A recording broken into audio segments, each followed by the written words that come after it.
Come on, you can do it. Give me more. Give me more. 96. 97. Come on, buddy. You got a couple more. Is it worth the chance? Is it worth it? Okay. 98. Okay. 99. One more, Jack. One more. You got it. You got it, buddy. You got it, buddy. 100. See? Hey, you feel better? Is it luxurious? Am I pretty? Uh-huh. Am I pretty? Yes. Oh, hi, everybody. Welcome to this installment of Gaming with Intention, the Bodhana-Cast. What? We were doing mustache ups. Mustache ups? We weren't gonna... I got stash ups. I hate you. No, you don't. You love me. You're we right. both love each other. You're right. So yes, welcome again everybody to the video cast that talks about all things gaming, but from a very, very unique perspective. I am one of your hosts, Jack Berkenstock Jr. I am Executive Director of the Bodhana Group, as well as, like I had said, one of your lovely hosts. And, Yep. and you, sir? Gaming! That's not your name. Right. So I'm James Kirk, a.k.a. The Captain. And I am your other host, and I talk about stuff. You're only one person. Yup. But you are all things to all men and women. Yup. So, you might be wondering, if you're new to the show, what exactly the Bodhana-Cast is all about. Well, this is actually one of our segments that is called the Bodhana Breakdown. So the Bodhana Group is a non-profit based in York, PA, and we use tabletop games for education, skill building, and therapy. So... And fun. Oh my gosh, always fun. You gotta have the fun. Even if others don't think it's funny. But we think it's funny, and we know it's funny. I'm not concerned about that. You're not concerned about that. So we'll just keep on rolling. It's WrestleMania tonight to give you a little bit of timestamp. What? In the agreement, I specifically said no Limp Bizkit references. No? None. All right, I'll just mark that down as yet another violation of your contract, so we'll get that. Not my contract. You're the one that violated. You're right. You so did now Limp Bizkit. So now I own you. Strike one! Oh, man. People. Well, there's a lot of time left. So we review games with a slightly different bend than what you might be used to from other shows that talk about gaming. Because what we do is we break down a game in terms of, can this teach valuable skills to people? Can this help with any educational concepts? Or, on the farther end, can this game be used as a form of therapy? Or can it be used in conjunction with other therapeutic modalities and practices? So, Yes. Yes. Yes. And just as a note, if you are not a licensed therapist or have been given permission by a body to do the therapies, don't do this for therapy. This is adjunct therapy. You should still go get help and use this in conjunction as an adjunct junction with a function for therapy. You're a mess. Hi. I'm not high. I'm like high. Like, hello. Oh, okay. Yes. That's good. That's all right. Just say no. Yep. Which will tie into 80s, which will tie into some other announcements that we have. Stay in school. Yes, definitely. So before we get to the game, we want to kind of take a little bit of time to make a couple of special announcements. If you are not aware, the Bodhana Group's annual fundraiser event, which is a 3-day game convention, takes place over the weekend of October 12th through the 14th. We have officially started pre-registration for that event, and it's going to be all about the 80s. So we're going to have a lot of retro flair. You can get all that information on our main website, which we'll have the link at the end of the show. But we did want to say thank you and acknowledge one of our first kind of major sponsors that has again jumped on board for Save Against Fear. Sponsors! Yes, sponsors! Jazz hands! And that is 6 Feet Under Games in New Holland, Pennsylvania. Sue and Rich Walbeezer, longtime supporters of Bodhana, a wonderful staple of the gaming environment for the local area. They are not only going to be joining us again as a vendor with some wonderful demo areas set up, but they have opted to take our largest sponsor for the back of the Save Against Fear t-shirt this year. T-shirts! So, part of our saying thanks is making sure that we kind of announce them too with that. So thank you again, Sue and Rich, everybody at 6 Feet, for again jumping on board. Because for those in the know, that was actually the location of our first Save Against Fear. Thank you very much, 6 Feet Under Games. Buzzwords! Acknowledgements, power! So, now that we've dispensed with that, what are we talking about today, Mr. James? We are talking about World's Fair 1893. Why, heck, Johnny, that sounds like a load of fun. Yes, World's Fair 1893. Wonderful game that came out in 2016. Which is not 1893, for those of you that know numbers. They lied! No, this game is put out by DLP Games, Foxtrot Games, Portal Games, Renegade Game Studios. A lot of hands on that, a lot of development companies. And the designer is J. Alex Cavern, which is why it's kind of like a John Carpenter thing. J. Alex Cavern, World's Fair. Yeah, so it's like John Carpenter's The Thief. Oh, we went with a different one. We did. Hey. Yeah, that was good. All right, so as part of our normal fair, that what we do in every episode, we usually have kind of a little intro bit or something to kind of get into the feel and flavor of what the game we're going to be talking about. So, in keeping with the World's Fair, they don't run World's Fairs anymore, do they? No, they don't. No, they don't. No. Tony Stark did one. We saw how that happened and fell out. That's not a real thing. Wakanda's not a real country either. I don't understand. Okay, so what we wanted to do is every year at the World's Fair, one of the big hallmarks of it, and we'll talk about this a little bit as we go into the details of the game, is that it was this opportunity for us to kind of show where science and technology is going and where industry is. So they would always have exhibits about some of the newest things that are coming out, either technology-wise or great inventions that they wanted to share. So we thought it would be fun if we would kind of go with if we had a stand, an exhibit at the World's Fair, what those exhibits would be.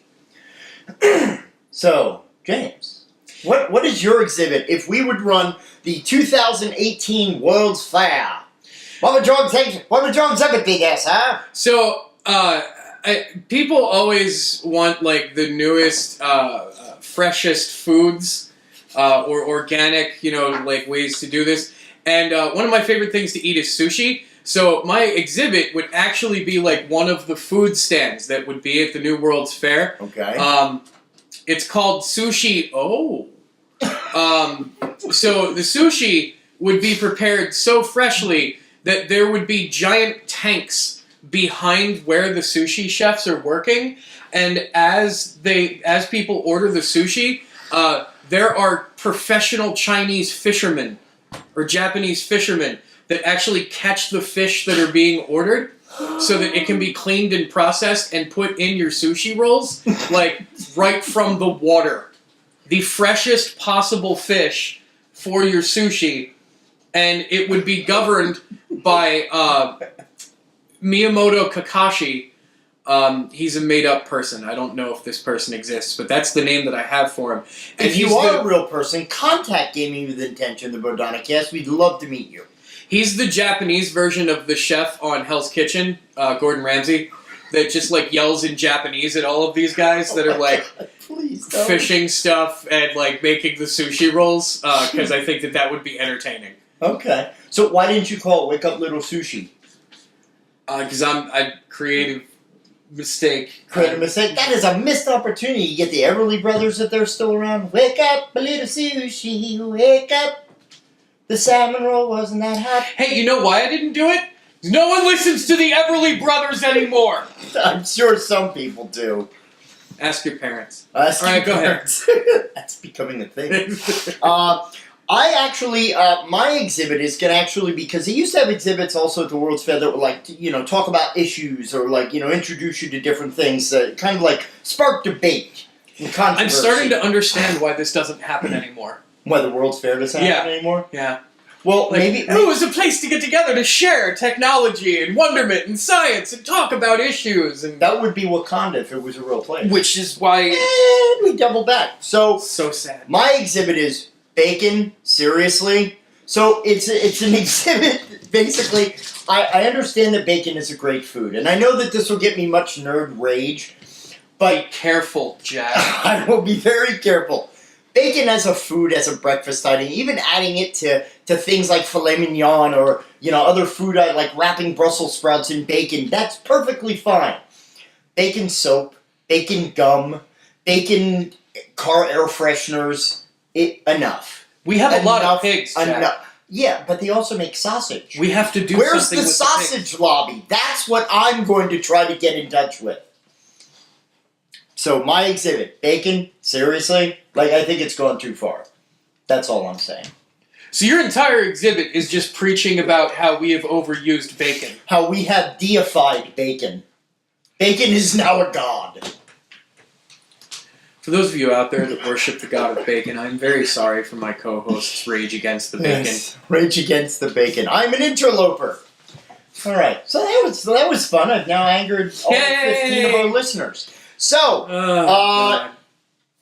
so let's talk about this absolutely wonderful game. This what is this before us, Jack? Well, I set it all up. I brought snacks and everything. So this game. Time to play is roughly about 35-45 minutes, especially if it's, one that you've played a couple of times. The ages are 10 plus. It's very easily accessible. Yeah, the playtime is pretty accurate too, because I played this first time that I played this. I think we finished in about 40 minutes. Yeah, it's not a complicated I think two of us game. having played it for the first time. Yep. So it was good. Really easily picks up. It plays between 2 to 4 players. The sweet spot definitely is 4. And that's just because, as you're going to see through our description, because a lot of the interplay of the elements and the way that, just the way the game moves, it's much better when there's a lot more players because a lot more stuff is going on. Mm-hmm. So, basically, elevator pitch. Your whole idea is to utilize followers that you have, which are represented by these little colored cubes that you have. And your whole deal is that you place followers at certain exhibits. So the whole board is designed like a World's Fair, so you have areas like manufacturing, you have transportation. So these guys, represented by the blocks, are basically people going to check out exhibits. So what your goal is by having the most followers or supporters of your colored cube on a certain area, you quote-unquote capture that area for that round. So you'll get one of these little chip tokens here that are color coordinated to go with each of the area. You watch your language. I will be very careful. And so doing that, you basically get points for sets of those little chits that you have at the end of the game. That's one of the ways that you earn certain points.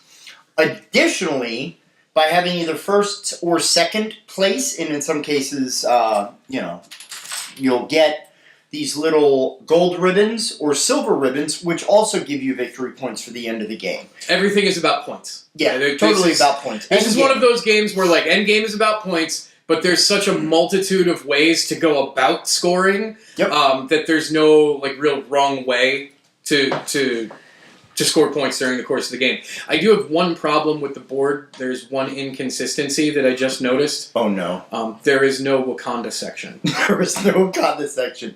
Welcome to the Wakanda-themed episode of Gaming with Intention. I like it. It's a good thing. It's a real place. Yeah. So, some of the interesting mechanics that are also evident for this game is that to kind of keep the game moving in a very, very quick fashion, you have this little Ferris wheel at the middle, and you got this little car.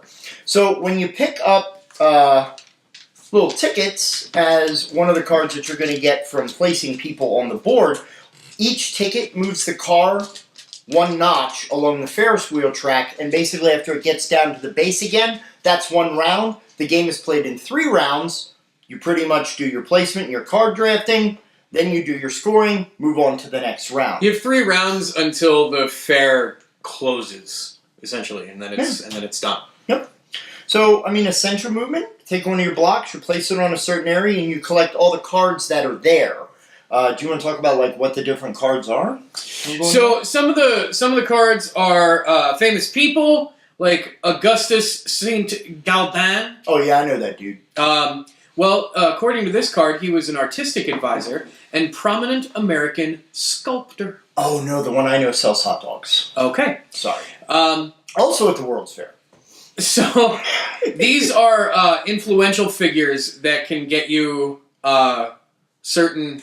What did you call these? Those are chits. Right. Certain chits of colors and stuff. And then there are... you laid these out so nicely. Yes, I did. So there are... Preparation. Event cards.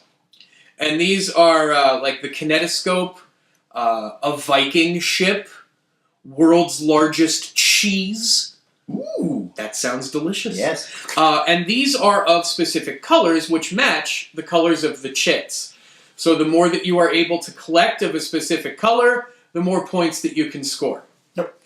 Yeah, and again, the cool part about this game is that it is a worker placement game, so you got to be very careful about where it is that you're placing your pieces, with a lot of different considerations. Because, you know, for example, this transportation area has 4 tickets, and that's a risky maneuver, because if I go on there, maybe I need the blue placement to try and get, you know, the medal for that, or, you know, to get the cards, but you're advancing that track awfully quickly. Now, if you're at the end stage of the game, and you have more points than everybody else, that might be kick it into high gear. Yep. Time to get off the Ferris wheel, clutch kids. maneuver for you. But the cool thing is Fair's that closing. game kind of randomizes that. Let's say I do move into blue and I get all these cards into my stack. What you do is you basically replace that area with a certain number of cards, depending on how many players that you have. So it kind of replaces the stock, and it's constantly changing the way that the game is evolving and changing. So I use changing a lot there.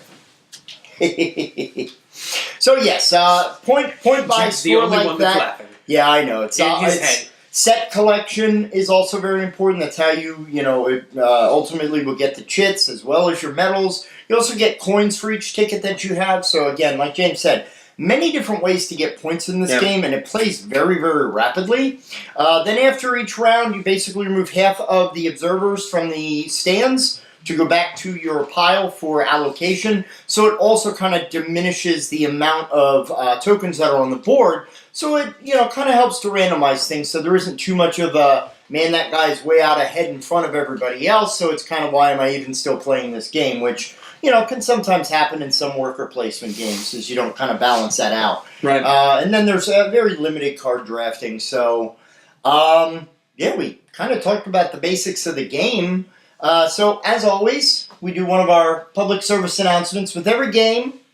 There are dangers, or possible side effects from playing this game too often, or too much, or too deep, like you're in costume to play the game, like you're dressed. I don't even what Goodwill would have 1893 clothing. Yeah, like, oh my god, I played this the other day and I sat down with a guy that was dressed like Charles E. Schwab.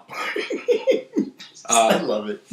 So, some things that might happen is you begin to talk as if you were a radio announcer in radio voice. Why, my gosh, this sounds like a heckload of a fun, man. This is a real whiz-bang of an afternoon.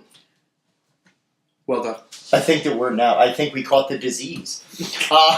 You dance as if there is always piano music playing in the background. Play me out of here, Johnny. We're sitting, of course, so our dancing is highly, highly impacted. It wouldn't matter if I was standing. It really wouldn't. Another thing you might find yourself doing is taking out a Craigslist ad looking for other members of a barbershop quartet. My Adeline.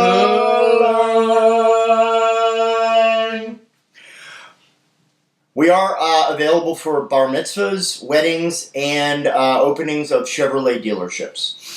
Next one is you refer to animal cages as display cases. They had a lot of animals. That's more of the humane thing. Yeah. You also might develop an uncontrollable hunger for corn dogs. Yeah. I kind of get that on Thursdays. But that's also just every something that could Thursday happen random from the game. corn dogs. Yeah. Okay. What day is today? Today is Sunday. We're good. Oh, it can be a holy day for corn dogs. That goes back to sausage that they make sometimes corn dogs out of. Have I gone too far again? Yeah. As always. Yeah, it's kind of our thing. But now we actually get to kind of one of our favorite parts of the show, and actually the whole meat and potatoes, if you will. The reason we sat down today, yes. The reason we sat down today is we're going to talk about this game now in a slightly different way. We gave you an idea of what some of the mechanics were and about how the game operates on a basic level. So what we're going to talk about now are, what skills is this game developing through either just the basic element of play or the way the game is designed. And we're going to talk about this, of course, in some ways that you're familiar with if you're a fan or watcher of the Bodhana-Cast. So our first one... we're going to discuss... I've made this statement on the show before. Critical thinking applies to every game ever. But there are games where we can dig specific things out for critical thinking, or ways that it's really used and can benefit from some discussion. There is a tremendous amount of critical thinking and planning that goes into this game. Well, this could be called, like, couldn't we fairly call this to some degree, like, this is a quote-unquote Euro game, like, to introduce people to that term? Would you classify this as a Euro? No, Euro. Euro, roll your boat. Gently down the World's Fair Stream. So you're planning the entire time to try to score as many points as possible. So you're trying to strategically place your workers or your followers, the people that are going to your exhibits, to make them the most popular, and to try to score as many points as you can while balancing how many tickets that you're taking, because that advances the game, as we said. So your planning phase and the whole idea of building a strategy to try to get the most points is right along the lines of critical thinking and is central to this game. So developing your ability to plan long term is definitely a large benefit. Yeah, I mean, like we had said about the scoring, I mean, you get some of these cards, and we'll talk a little bit more in detail about like what's on them when we talk about the educational component to this. But like, let's say we do get Mr. Charles Schwab here. He has. You thought I brought him up randomly? Yeah. See, he was on the stack. That's for all you Magic players out there. So Schwab actually is one of the examples of like a special power that some of the cards will give you during the game, which helps also to kind of mix things up a little bit. That, if I play Schwab, I'm able to put an extra token onto the manufacturing area. So by getting the different cards, and there's multiple actual historical figures in here that give different bennies, like adding one next to where you placed or moving another person's around. There's some random to it. I mean, so I guess it wouldn't be a straight Euro, which are very like no luck, all skill. Your choices are hyper important to winning the game. But I mean, that kind of gives a little bit of a nice mix, which talks about kind of that other area of strategy we sometimes talk about with critical thinking, that is resilient thinking. So it's that kind of in the moment responsive thinking that represents taking in information about what's currently going on, matching that with what that long-term skill planning that James was talking about, and we basically are able to marry those two into a constantly evolving strategy of critical thinking, which is a very nice way to kind of keeps the brain moving. It keeps helpful with all those different mechanics. So yeah, man, because everybody's got a plan until they get punched in the face. Is this a quote of some kind that now I'm not aware of? Do I need to ask your parents today? Ask your parents. Okay, yeah. Very good, very good. Critical thinking, very, very heavily influenced. Like we said, it pretty much operates in every game. So one of the big hallmarks to this, which is I think we discussed this a lot, and it's really one of the big high marks of this game. If you really want to talk about like utilization in like a classroom as a gifted students kind of activity, the amount of actual historical information is astounding in this game. Because, we've already told you got folks like Charles Schwab, Daniel Burnham, who's, he was an architect, director of works in Chicago, like actual people. I think actually one of the Westinghouse guys is in here who, White Westinghouse is a big appliance company. Yes, or you could have Daniel Burnham's brother, Daniel Burnham. They're twins! Or the often not talked about. I have words. Oh my God! The often not talked about third, Daniel Burnham. Ooh, they're triple. If we get one more Daniel Burnham, there's our barbershop quartet. Lots of going man, back that's to a the goocher. If that's a goocher. Yeah. Oh, Stand By Me reference. 80s. So clearly, in education purposes, Daniel Burnham he's very important. Was a clone. Yes, he was. Why wasn't that at Science and Technology exhibit? But also the interesting thing is like, for example, the card that James read earlier, Kinetoscope, says at the bottom, this early motion picture device invented by Edison's lab allowed an individual to watch a short film. So it's history. It's in a board game.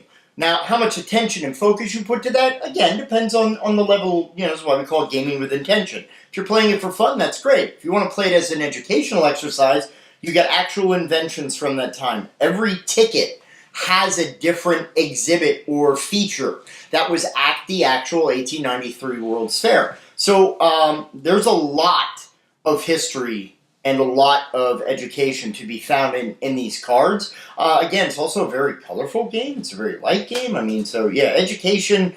We'll talk a little bit about takeaways, things that you could use these for in our last section of the show.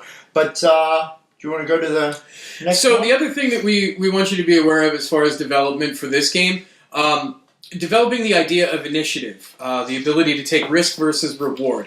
In this game specifically, all of the cards that get dealt out that players can gain by placing people in specific spots, those cards come out randomly. Yeah. So there is every bit a risk that you might take something that you don't necessarily need in an attempt to try to get things on the table that you do need, but then somebody else ends up taking them because the things that came out were really good. You know, there's a lot of risk here because the cards are randomized.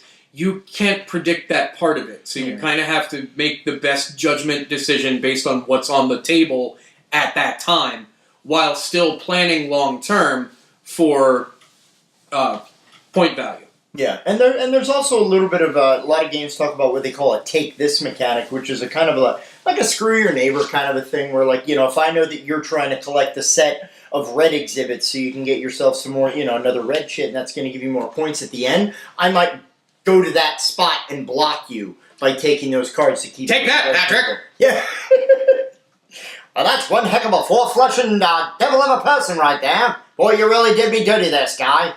I've gone too far.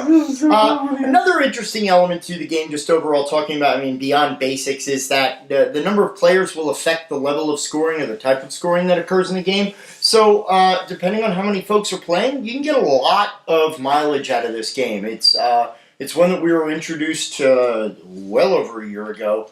And we still get a lot of fun out of playing this. We take this to a lot of our events, and it always seems to go over rather well with kids and adults alike. So that is a lot of the benefit to World's Fair. Yeah. So now we're going to move into our next to last segment, is we're going to talk about some creative exercises, some takeaways. It's kind of like your little doggy bag of gaming with intention, the Bodhana-Cast. To kind of talk about, you know, what can you do? You know, we told you about how it can build different skills, so what can you do with those? Well, one is definitely if you're looking for some history papers, whether you're in a science class, whether you're in a social studies class, elementary school, you literally have a deck of research topics for papers. Randomly generated. Draw the card. Yeah. So now as a teacher, you're not picking on someone. You tell them to research the chocolate pavilion from Stahlwerk of Germany. 38-foot tall pavilion made out of 30,000 pounds of chocolate. I don't know if that would define as picking on someone to do that. I'm but, so hungry. Yeah, I'm sorry. James is going to get hangry. Hey, you might turn into Here David you go, Gray. Thomas. You get to research Viking ship. See, that's actually kind of cool. Yeah, though. that is kind of cool. But yeah, I mean, so you got the basics, you got your little subject, or you could even say, well, let me pick out like 3 or 4 and let's see how these things from transportation, did they intersect with each other? What effect did they have on you know, where we are as a culture right now, or where technology is today? None. It was terrible. I'm tired. Right. Otis elevators, they're still a thing. So you could also take ideas that you have for maybe exhibits that would be at a World's Fair now, like Jack and I did at the beginning, but like legit ones instead of bacon thoroughly. Well, yeah, like you could send an assignment out, like research one of the newest developments in technology in any area that you want to find, and how is this going to change the world? How is this going to help people? I know that just recently I read that they're looking into technology that analyzes brainwave activity to actually be able to project a picture of what we're dreaming about. I don't want that. My dreams are mine. I will ask you no questions, tell me no lies. I will not share them. But it's fascinating nonetheless, because let's say if someone's in a coma, we could figure out what that person's thinking about when they're in that state. So I still would not want that. You still would not want that? Okay. Well, but it's still fascinating technology. Are we agreeable there? If I'm in a coma, I think that we just call it a medical timeout. Fair enough. We're getting very deep today on the Bodhana-Cast, answering the essential questions.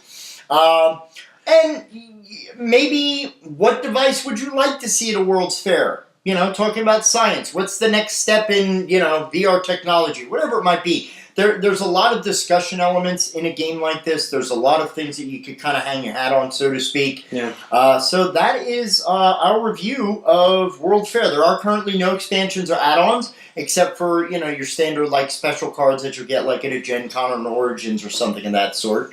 So, if you would like to know more about World's Fair or other games like it, please feel free to contact us at the Bodhana Group at gmail.com, or you can contact us on our Facebook page, the Bodhana Group. We may actually create a Gaming with Intention page. Who knows? That'll be like 8 Facebook pages. We don't have one? No, we don't! Sorry for that, Culkin. So, special thanks, as always, to Alex Paul, all the crew at Wicked Turtle Network, who we are proud to be a part of. They also, for those of you who've been watching for a while and you're like, I like the video, but, you know, I'd like to listen to you guys on my way to work. We now got you covered. Exclusive on the Wicked Turtle Network are the audio-only versions of our shows that you can download and listen while you're on your commute or while you're at the office doing all of your biz. Those can be downloaded and gotten from SoundCloud, which, again, is available on the website that you will see at the end of this broadcast. Which we appreciate you listening. But know that when you listen, you make the decision not to see us, which is sad, because we're pretty. Because we do mustache exercises, 100 reps. Mustache ups. Mustache ups? Yeah. Mustache ups. Yeah? Yeah. All right. Well, thank you, everybody, for joining in for this episode of the Bodhana-Cast. We will see you next time with a wonderfully exciting game, so please stay tuned. I assume that it's going to be exciting. Well, I would hope. Otherwise, you know, we have coffee, so, you know. Yay! Yay. Clinky. Thank you, everybody. We'll see you next time.